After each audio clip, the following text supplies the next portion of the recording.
తర్వాత రామ్మా చెప్తాను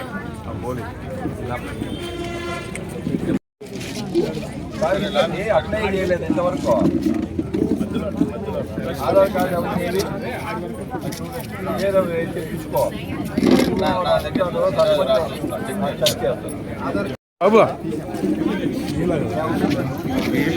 వీడియో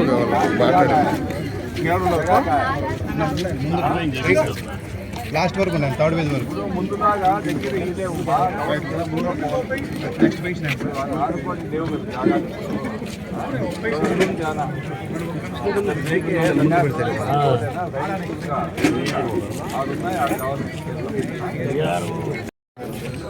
చేయండిమ్మా ఆన్లైన్ బాబు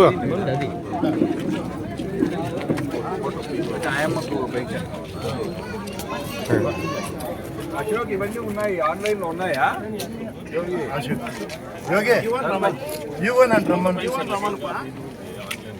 ఇవి చాలా ఉన్నాయి, కొత్తవి వచ్చినప్పుడు రాయాలి ఇవన్నీ. అప్లై చేసుకుంటాం. అప్లై ఏంటి ఇప్పుడు ఓపెన్ లేదు, ఇచ్చారా?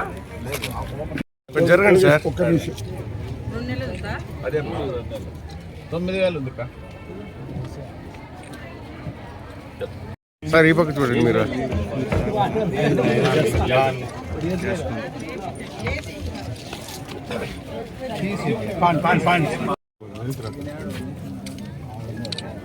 యోగేష్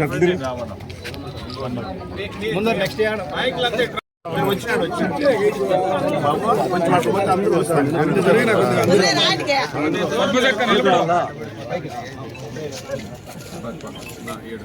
ప్రెస్ వాళ్ళు పీలేరు బోర్డు ఆఫీస్ ఓపెనింగ్ ఉంది ఇప్పుడు. సరేనా? నేను ఇట్లా మదనపల్లికి పోయేస్తా జిల్లాది. సరేనా? అదే ర్యాలీ ఉంది.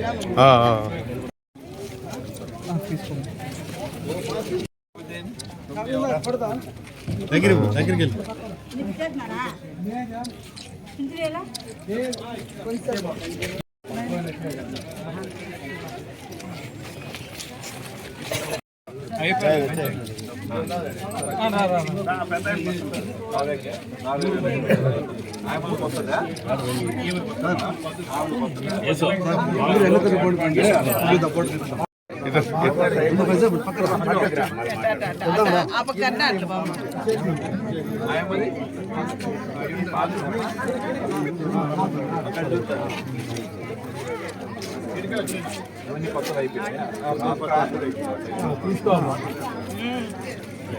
అయితే రాష్ట్ర ప్రభుత్వము ఇస్తా ఉందో ఈరోజు కొత్త కలికిరి గ్రామంలోనే 2,400 మందికి దగ్గర ₹1,00,00,000 నెలకు ఒక కలికిరి గ్రామంలో ఇస్తున్నాము. కలికిరి మండలం అంతా కూడా ఒక ₹4 కోట్ల అంటే దగ్గర కాన్స్టిట్యున్సీనే ఒక 30-40 కోట్లు నెలకు పెన్షన్లకే ఇస్తున్నాం ఇప్పుడు మనం. అదేవిధంగా రాష్ట్రం అంతా కూడా ఎక్కడ భారతదేశంలో లేని విధంగా ఇంత అమౌంట్ 4,000, 6,000, 15,000 ఎక్కడ లేదు భారతదేశంలో. ఇంత పెన్షన్ ఇస్తున్నాం. ముందు 200 ఉండింది ముందంతా కూడా. మళ్ళీ ఆయన మాజీ ముఖ్యమంత్రి కొంచెం పెంచినాడు. చంద్రబాబు వల్ల ఈరోజు ₹4,000 అందరికీ ఇస్తున్నాము.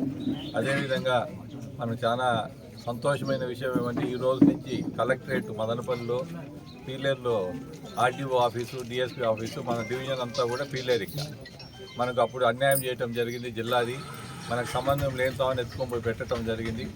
ఈరోజు మళ్ళీ మనం చంద్రబాబు గారితో ఆ రోజు కలికిరికి వచ్చినప్పుడు ఆయన మాట చెప్పిన ప్రకారము ఈరోజు జిల్లా మనం చేసినారు. కాబట్టి మనం అందరం కూడా గవర్నమెంట్కి కానీ చంద్రబాబు గారి కృతజ్ఞత తెలుపుకోవాలా. జిల్లాగా మన కోరిక ఈ రోజుది కాదు, మదనపల్లి బ్రిటిష్ కాలం నుంచి చరిత్ర ఉండే ఊరు అది.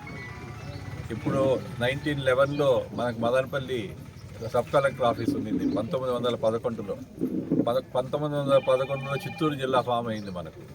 అట్లాంటి మనకు సంబంధం లేనితామని వేసి మనల్ని ఇబ్బంది పెట్టినారు. ఇప్పుడంతా కూడా ఇప్పుడు చాలా సంతోషం. ఈ రోజు నుంచి sub collector office, RDO office పీలేరులో మరియు కలెక్టర్ ఆఫీసు మదనపల్లిలో స్టార్ట్ అవుతోంది. పుంగనూరు, మదనపల్లి, తమ్మలపల్లి, పీలేరు మరియు రాయచోటి కలిపి మనకు మదనపల్లిలో కలెక్టర్ ఆఫీస్ అంతా కూడా ఈ రోజు నుంచి స్టార్ట్ అవుతోంది. అదేవిధంగా ఈరోజు పెన్షన్లకు సంబంధించి రాష్ట్రం అంతా కూడా ఈరోజు ప్రతి నెల 1వ తారీఖు ఇంకా ఒకవేళ ఆ రోజు ఏదైనా పండుగ ఉన్నా న్యూ ఇయర్ ఉన్నా ముందు దినమే ఇచ్చే కార్యక్రమం చేస్తున్నారు. కాబట్టి ప్రజలందరూ కూడా సహకరించాలని కోరుకుంటున్నారు. Thank you.